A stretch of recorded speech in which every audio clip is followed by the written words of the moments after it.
today on Rappler.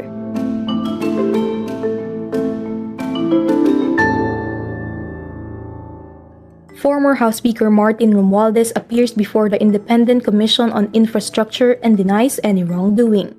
Ombudsman Remulla lifts restrictions on SALNs in his first memorandum circular. The Education Department calls on local governments to exercise balance and prudence in declaring class suspensions.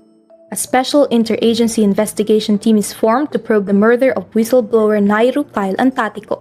And Hamas hands over all living hostages to Israel under a US-brokered ceasefire deal. Later, Representative and former House Speaker Martin Romualdez appears before the Independent Commission on Infrastructure or ICI Tuesday, October 14. He denies any wrongdoing in connection with flood control and other public works scandal.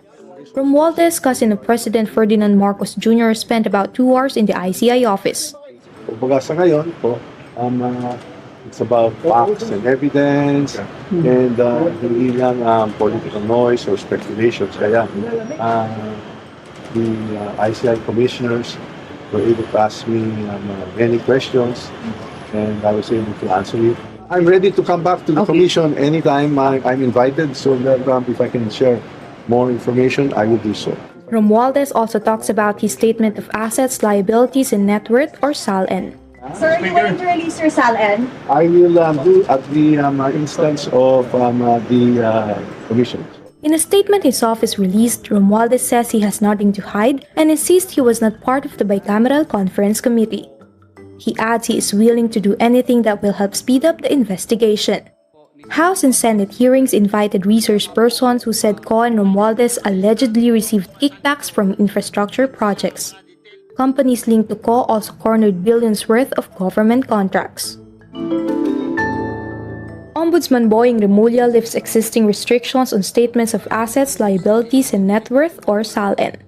He issues his first memorandum circular as the newly appointed Ombudsman Tuesday, October 14. Remulla overturns the order of his predecessor Samuel Martires that limited access to SALNs under the Ombudsman's jurisdiction.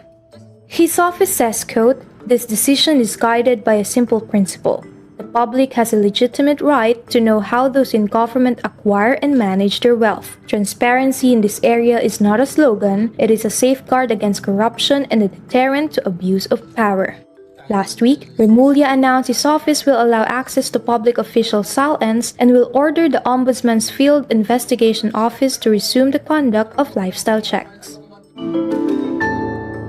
The Department of Education urges the local government units to exercise balance and prudence in declaring class suspensions. It also notes extended class suspensions can disrupt learning.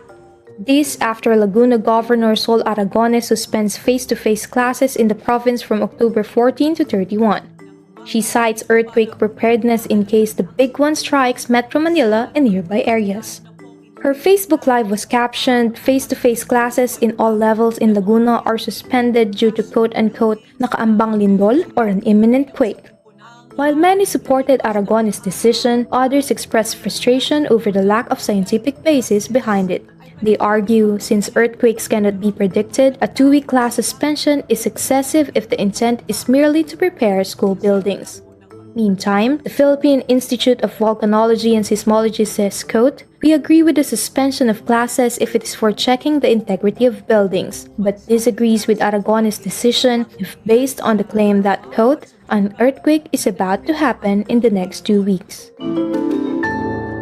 Law enforcement groups in northern Mindanao create a special interagency investigation team in Cagayan de Oro City to probe the murder of whistleblower Kyle Antatico, a former National Irrigation Administration legal researcher.